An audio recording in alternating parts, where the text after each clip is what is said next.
With us now, once again, here on the Hill, Congressman Adam Smith, Democrat from Washington, the ranking member of the House Armed Services Committee. Congressman, thanks for being with us. You saw the images. I saw the images. The world's, seen them over the last few hours or so.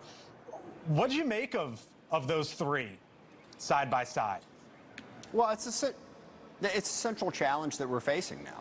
Russia, China, North Korea, and Iran, for that matter, are beginning to work together in a way that we had not seen previously. And that clearly complicates our challenges to meet U.S. interests and keep the peace in the world. To begin with, Putin's war in Ukraine has been aided by all three of those countries. But China's ambitions grow if they feel like they have protection from Russia, North Korea, and Iran and others. Look, our adversaries are working together, and it just makes it all the more important that we build our coalitions and work closely with our friends and allies and partners. There is a 53-nation coalition fighting to help defend Ukraine. We need to strengthen that, and a lot of what President Trump has been doing has been going in the opposite direction. Has been alienating and doing things that, well, India certainly wasn't happy with the tariffs, and there's a whole lot of other issues there. So we need to be united too. There was this offer, I don't know if that's the right word, from Vladimir Putin to Vladimir Zelensky of, hey, come to Russia and we can talk. Do you think that was legitimate? Do you think that was him daring Zelensky to step foot on Russian soil? What do you think? No, it was not legitimate, and I'll give a free piece of advice to President Zelensky. Don't go to Moscow. They don't have your best interests at heart. Look, that was Putin once again stalling and dragging this process out. If he wants to meet with President Zelensky, obviously he'll have to do it on neutral ground somewhere. They are adversaries. Putin has claimed that Zelensky is not the legitimate president. He's tried to kill him on multiple occasions. So no, I don't think that this is a legitimate offer. I hope we can get to a place where Zelensky and Putin can meet on a neutral site and get to a peace agreement. But no, this is Putin once again stalling for time.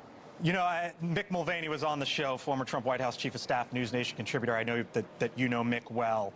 And we were having the conversation yesterday with retired General Richard Newton, who's a contributor on this network. And I made the point, I said, look, I'm looking at Trump after the Putin meeting, and then I see Xi, Putin, Modi, Kim Jong-un sort of all meeting together. And I asked Mick sort of what he made of that coming out of the Alaska meeting. Here's what he said. I want to get your reaction on the other side. They got nothing. And okay. What the general said is absolutely right, which is Putin is now of the mind that he's going to get a better deal by staying on the field than he is by going to the table. And this is diplomacy 101. With every passing day that goes by that there's not some more dramatic development, it makes it less likely that it's absolutely going to happen. Meaning a meeting there between the three. Yeah. You agree? Yeah, no, I agree with the analysis. And look, it's simple what we need to do on our side. Put pressure on Putin. Continue to support Ukraine. Make it clear that we're going to give Ukraine security guarantees, that we're not going to stop supporting them. Because underreported in all of this is Russia is struggling. They have stalled in their offensive in Ukraine. Ukraine has stopped them cold.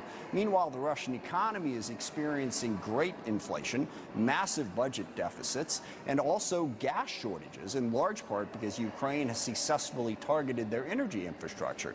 Putin is on his heels. If we can show resolve on our side, that can force him to the table.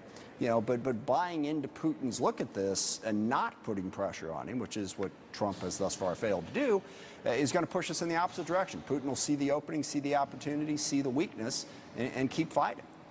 Adam Smith, ranking member, House Armed Services Committee, with us here on the Hill tonight. Thanks for the time. We'll do it again soon. Thank you.